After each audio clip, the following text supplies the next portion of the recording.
ada itu. Iya. Nah itu tadi Bu Sopiatul tadi mana itu? Kok ini? Saya jelaskan sedikit. Oke. Jadi mengenai Miriam keponakan Harun, ini simpel karena memang namanya sama. Miriam saudara Harun dan Miriam ibunya Isa atau ibunya Yesus dalam bahasa Arab memang panggilannya Miriam dan harusnya kan Maryam ya. Tapi mereka juga ya mirip-mirip lah Miriam. Nah, sehingga ini menjadi ketuker gitu loh. Mungkin Muhammad ini dengar-dengar oh Miriam, oh ada Miriam saudaranya Harun. Lah nih ibunya Isa namanya Miriam juga. Oh dipikir sama orangnya. Gitu kan. Padahal nah, ini deh. Beda ya. Jadi Miriam ini dikatakan Imron padahal harusnya Amram gitu kan. Kalau di dalam Alkitab kita kan bukan M tetapi Amram ya. Amram itu ada artinya orang yang berasal dari pegunungan ya, daerah pegunungan. Ram ya. Nah, simple sebenarnya ketuker karena memang namanya mirip dan di dalam Quran kalau kita baca memang anakronisme semua, nggak ada kronologi waktu. Jadi di situ Allah mengatakan kepada Musa anakronisme. Jadi sesuatu yang belum nggak ada itu sebenarnya sejarahnya. Nggak ada dalam sejarah itu nggak ada, itu nggak pernah terjadi gitu peristiwa itu. Nah, tetapi itu bisa masuk di dalam Quran. Jadi contohnya ketika Allah mengatakan kepada Musa nama nabi yang umi yang tertulis di dalam kitab Taurat dan kitab Injil. Nah, padahal zaman Musa kan belum ada kitab Injil. Orang kitab Injil baru diberikan kepada Isa pada waktu Isa masih baby kan begitu. Intinya begitu. Kemudian karangan ya. Iya, itu anakronisme. Jadi salah sejarah ya. Kemudian yang katanya As-Samiri itu mereka makanya bingung karena As-Samiri ini jelas di dalam tafsir adalah orang-orang Samaria atau orang Samaritan. Yang mana orang Samaria ini orang Samaria ini belum ada pada waktu zaman Musa. Orang Samaria ini adanya baru 700 tahun setelah Musa mati. Ya, ini salah sejarah lagi. Gitu. Jadi orang-orang Samaria ini juga memang membangun penyembahan berhala di Dan dan di Betel, penyembahan anak lembu emas ini di Dan dan di Betel. Jadi ini kemungkinan memang salah sejarah, Pak. Gitu. Makanya mereka mengatakan ini ada seseorang yang namanya Samiri, gitu. Bukan ya, Samiri itu artinya orang Samaria, Samaritan. Jadi ini memang kesalahan sejarah anakronisme di dalam Quran. Orang Samaria nggak ada zaman Musa. Ya, jadi nggak mungkin Musa ketemu sama orang Samaria yang membuat anak lembu emas ya. Tapi sampai kita bukakan matanya seperti itu pun masih buta mereka. Ya, jadi kita mau bilang apa? Iya. Justru itu tadi Bu. Tadi saya nggak percaya di Mekah itu sudah ada orang Kristen karena nggak ada kitabnya. Makanya ceritanya itu jadi berbeda gitu loh. Jadi ngarang kesannya itu. Jadi kalau kita lihat memang pada waktu itu mereka yang ketemu itu kan Nasrani ya. Kalau di dalam Quran mereka yang dikatakan adalah Sabian, orang-orang Sabiin, orang-orang Nasrani dan orang-orang Yahudi sebenarnya itu. Memang pada waktu itu belum diterjemahkan di dalam bahasa Arab, baik perjanjian lama maupun perjanjian baru.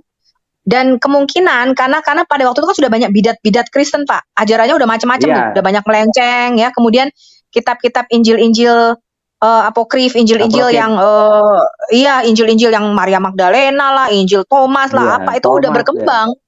Ya, jadi makanya mereka karena ini bukan wahyu Tuhan, Muhammad tidak bisa membedakan mana yang sebenarnya dongeng, mana yang palsu dan mana yang benar-benar kitab yang terkanon. Karena pada waktu memang nggak ada, dia nggak punya akses untuk membaca kitab-kitab perjanjian lama maupun kitab-kitab perjanjian baru dalam bahasa Arab. Ya itu. Makanya cerita-cerita Injil-Injil apokrifa, Injil-Injil yang kita tolak di dalam gereja yang resmi ya. Ini bisa masuk ceritanya di dalam Quran. Padahal itu cerita dongeng. Itu cerita yang dimana saksi mata sudah nggak ada dan kita bisa mengecek. Udah berkali-kali sebenarnya Pak Gracia Pelo sudah mengatakan ini, Pak Bambang Nursena sudah mengatakan ini. Ini kisah-kisah yang diambil dari kitab-kitab yang kita tolak. Ya, kitab-kitab dongeng yang kita tolak. Dan ini masuk ceritanya karena kita bisa menelusuri sumbernya. Sampai seperti itu pun mata mereka masih nggak terbuka. Ya sudah, kita mau ngomong apa? Justru itu tadi Bu, itu kan fakta paling konyol sebenarnya kan. Membuktikan kitab itu bukan wahyu tapi memang karangan. Iya, jadi kisah-kisah misalnya tadi Isa lahir di bawah pohon korma itu kita bisa mengecek di mana sumbernya.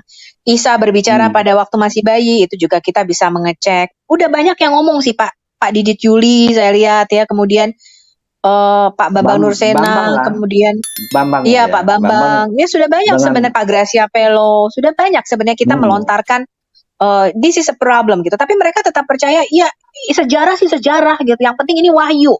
Wahyu si Hombing, wahyu si Hombing. Wahyu ilahi katanya. Busuknya tuh pasal ngomong. Wahyu ilahi, salah ngomong, saya keselin. Aduh, ini gimana sih Wahyu. sejak ini? Aduh. Nanti lama-lama wahyunya Pak Dhani. Bu Sofi, Bu Bu Sofi, Sofi, Iya, Wahyu iya. Sombeng itu iparku itu memang wahyu. Itu kitab-kitab itu memang wahyu. Ya, saya berani mengatakan kitab-kitab mereka itu kitab-kitab wahyu. Tapi kitab yang ditulis kitab yang ditulis Wahyu, anaknya Pak Wahyudin. Iya, si Wahyu Hidayat namanya, Wahyu Hidayat. Gitu ya. Iya, Pak. Ditulis oleh si Wahyu, anaknya Pak Wahyudin itu. Jadi saya baca satu buku Pak, bagus banget kalau Bapak bisa beli. Aduh, itu siapa yang pengajian ya? Saatnya sholat nih. Bahwa Quran bukanlah kitab sejarah, itu karangan umat orang Islam sendiri, Muhammad Ahmad Kalafulo. Itu kalau bisa dibeli Pak. Tulisannya kecil-kecil sih memang. Itu bagus banget kita bahas. Jadi sebenarnya di dalam kitab-kitab tafsir mereka dan di dalam kitab Islam sendiri, mereka sudah mengatakan ini sesuatu yang aneh, karena misalnya nih mereka di dalam kitab Ar-Razi sendiri ya, ketika mereka mengkonfirmasi kepada orang Kristen dan Yahudi, Isa itu berbicara pada waktu masih bayi, orang Kristen dan Yahudi menolak ini.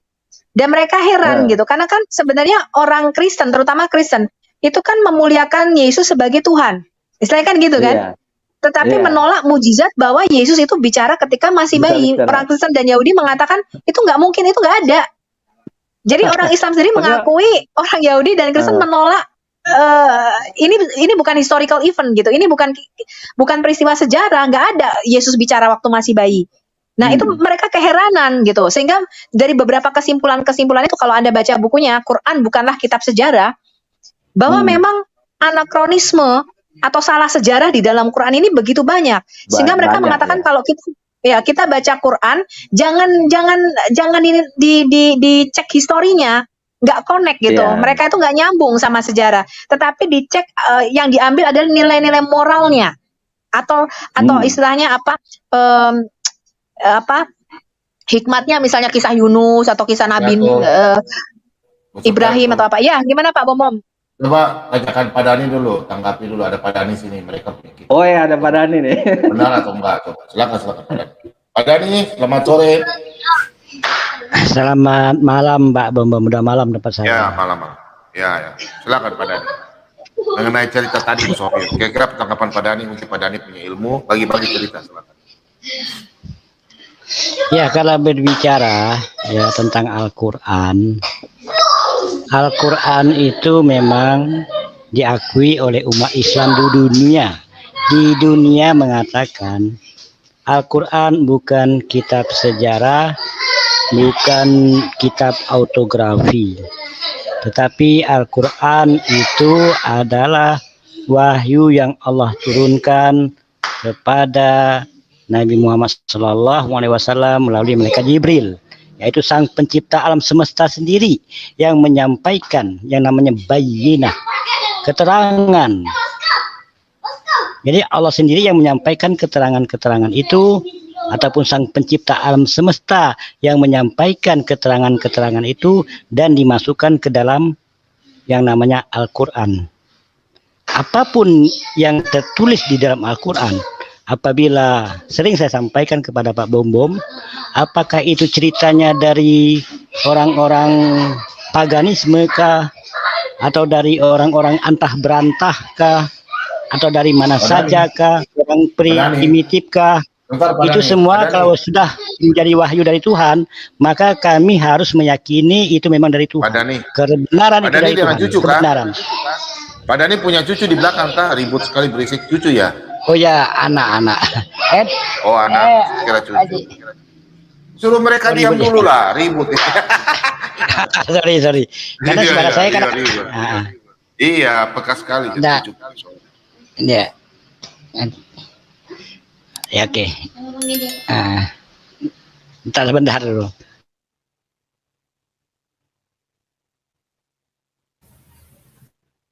Pak Dhani masuk ke WC dulu biar jangan ribut. Oke. Biasalah anak saya kan habis sholat itu kan kadang-kadang main-main dia kan. Dia masih kecil sih. Jadi anak masih kecil. Iya, masih kecil. Istri keberapa ini? Istri kedua. Jadi saya katakan. Silakan. Jadi saya katakan Al-Quran itu kan sering saya sampaikan kepada Pak Bombom. Cerita apapun yang apabila telah dimasukkan ke dalam Al-Quran itu adalah kebenaran. Karena yang menyampaikannya kan Sang Pencipta alam semesta. Yang tahu tentang kondisi manusia adalah Sang Pencipta alam semesta itu sendiri. Makanya saya katakan di dalam Al-Quran itu apapun yang diceritakan oleh para penulis-penulis yang mengatakan, oh ini cerita dari paganisme, nggak masalah. Oh ini cerita dongeng dari orang Israel, nggak masalah. Apapun yang diceritakan, apakah itu dongeng kah, cerita hikayat kah, cerita apakah, atau cerita dari pagan kah, penyembah berhala kah, nggak ada urusan kami. Kami tetap berpedoman kepada keterangan dari Sang Pencipta alam semesta apabila sudah masuk ke dalam Al-Quran. Itulah yang menjadi kebenaran bagi umat Islam. Sekali lagi ya, bagi umat Islam kebenaran itu semuanya di dalam Al-Quran yang harus kami yakini. Dan memang betul-betul kami yakini. Kebenaran itu datangnya dari Allah. Tidak mungkin Allah, Sang Pencipta alam semesta, melakukan kebohongan di dalam keterangannya. Nggak ada gunanya bagi Sang Pencipta alam semesta menyampaikan keterangannya kepada Nabi Muhammad SAW untuk disampaikan kepada umatnya, kepada manusia dengan cara berbohong. Tidak ada gunanya. Tidak ada kepentingannya Sang Pencipta alam semesta untuk melakukan kebohongan itu. Hanya kita saja manusia yang selalu bersuuzon ataupun berprasangka buruk kepada Sang Pencipta alam semesta. Itulah yang namanya manusia yang mengingkari kebenaran daripada Tuhan Sang Pencipta alam semesta. Itu kalau Anda, Ibu Sofiatul, kalau menanggapi masalah Al-Quran, itu yang dapat saya jawab. Terima kasih. Baik, saya tanggapi. Tidak mungkin yang namanya Allah itu berdusta atau berbohong. Jadi yang berdusta atau berbohong adalah manusia, Pak. Ya, dikatakan di dalam Alkitab kita, Allah bukanlah manusia yang berdusta. Tidak ada dusta di dalam Sang Pencipta. Jadi kalau ada kesalahan sejarah, itu tidak mungkin datangnya dari Tuhan. Karena sejarah itu adalah fakta kebenaran yang bisa kita konfirmasi. Ya, satu-satunya fakta kebenaran yang bisa dikonfirmasi adalah lewat fakta sejarah. Ya, makanya Alkitab itu merupakan firman Allah yang bisa kita percayai. Ada 4 kanon, 4 standar. Yang pertama adalah ditulis oleh saksi-saksi mata. Yang kedua mengandung nubuatan yang digenapi di situ. Yang ketiga dibuktikan dengan fakta sejarah yang tidak bertentangan. Kita mempunyai 25.000 penemuan arkeologi yang mendukung fakta-fakta sejarah di dalam Alkitab. Misalnya nama-nama raja, nama-nama kota, nama-nama tempat. Contoh, kalau di Alkitab tertulis Yerusalem, kemudian ada kota Sodom, kota Gomora misalnya, itu dikonfirmasi oleh penemuan arkeologi yang kita sebut dengan tablet-tablet Ebla, Pak, pada zaman Abraham. Ditemukan kota yang namanya Haran, dari mana Abraham berasal, itu kita temukan nama kotanya dari bukti-bukti arkeologi. Nah sekarang Quran mengklaim Mekah merupakan Umul Qura yang sudah ada pada zaman Adam. Itu tidak pernah terbukti secara sejarah. Sejarah membuktikan Mekah itu baru ada abad keempat, ya 4 Masehi. Ya, jadi tidak mungkin yang namanya Abraham, Ismail, kemudian ke Mekah membangun Ka'bah, itu tidak terbukti. Jadi Pak Dhani keliru kalau mengatakan Tuhan berbohong. Tuhan tidak pernah berdusta, Pak. Yang berdusta hanya manusia. Untuk kita mengetes suatu kitab, ya, atau suatu nabi Dia mengatakan, aku nabinya Allah yang sejati. Ulangan 18 ayat 18 sampai 21 sudah jelas mengatakan bagaimana caranya kita mengecek apakah dia nabi sejati apa enggak. Gampang caranya. Yang pertama, seorang nabi haruslah bernubuat di dalam nama Yahweh. Dan yang kedua, nubuatannya haruslah digenapi. Kalau dia bernubuat demi nama Allah lain selain Allahnya Abraham, Ishak, dan Yakub, dialah nabi palsu. Dan yang kedua, kalau dia bernubuat dan nubuatannya tidak sampai atau tidak digenapi, kamu harus membunuh nabi itu. Sebab itulah nabi palsu, kata Tuhan. Jadi standarnya sudah jelas. Jika seseorang mengatakan, aku menerima wahyu daripada Tuhan. Ulangan 18 ayat 18 sampai 21, Tuhan sudah menetapkan standar. Apa itu artinya seorang nabi? Nah, kalau seorang nabi tidak pernah bernubuat, itu namanya bukan nabi. Yang kedua, kalau dia bernubuat demi nama Allah lain selain Allahnya Abraham, Ishak, dan Yakub, itu namanya nabi palsu. Dan yang ketiga, kalau dia bernubuat demi nama Allahnya Abraham, Ishak, dan Yakub, tapi nubuatnya tidak sampai, itu artinya dia bernubuat palsu. Jadi tidak benar Allah itu berdusta. Tuhan tidak mungkin berdusta. Tuhan tidak mungkin mengatakan Isa adalah keponakan Musa dan Harun. Tuhan tidak mungkin mengatakan orang Samaria ada pada waktu zaman Musa. Tuhan tidak mungkin berdusta, Pak. Yang berdusta adalah manusia.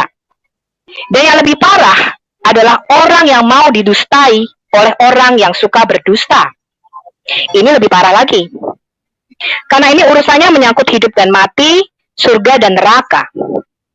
Kalau kita percaya pada suatu kebohongan atau suatu dusta, Alkitab mengatakan ada jalan yang disangka orang lurus, tapi ujungnya menuju maut.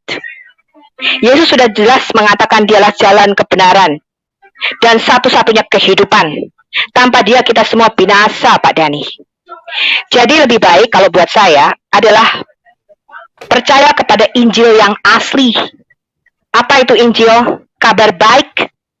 Kabar baik bahwa Mesias itu turun menjadi manusia dan menebus dosa kita. Itu Injil yang asli, Pak. Ya, dia sudah dinubuatkan untuk mati menjadi penebus dosa kita. Itu Injil yang asli. Tidak ada yang namanya Injil yang diserupakan. Nggak ada. Tuhan tidak mungkin berdusta ataupun menipu. Itu bukan sifatnya Tuhan. Ya, yang sifat manusia itu adalah pendusta dan penipu, itu manusia. Tuhan tidak mungkin menipu dengan menyerupakan ya seorang di atas kayu salib. Karena Tuhan sudah bernubuat bahwa dia akan menderita, mati, dan pada hari ketiga dia akan bangkit dari antara orang mati.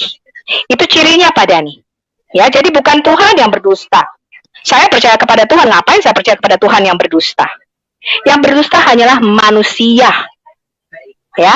Nah, sekarang Pak Dhani sebagai ahli Quran dan ahli bahasa Arab, coba jelaskan, Pak, apa standarnya Bapak bisa memastikan kitab yang diturunkan kepada Muhammad ini merupakan wahyu daripada Tuhan.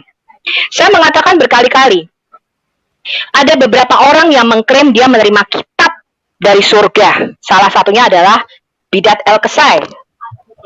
Yang kedua adalah orang Mormon, Joseph Smith, yang mengatakan dia menerima kitab dalam bahasa, saya lupa tuh bahasa Mesir apa bahasa mana kitabnya, kemudian diterjemahkan ke dalam bahasa Inggris katanya. Ditanyain kitabnya mana, kalian udah diambil lagi ke surga. Kemudian ada beberapa orang lagi yang mengatakan dia nabi dan mendapatkan kitab ini bukan cuma satu, Pak.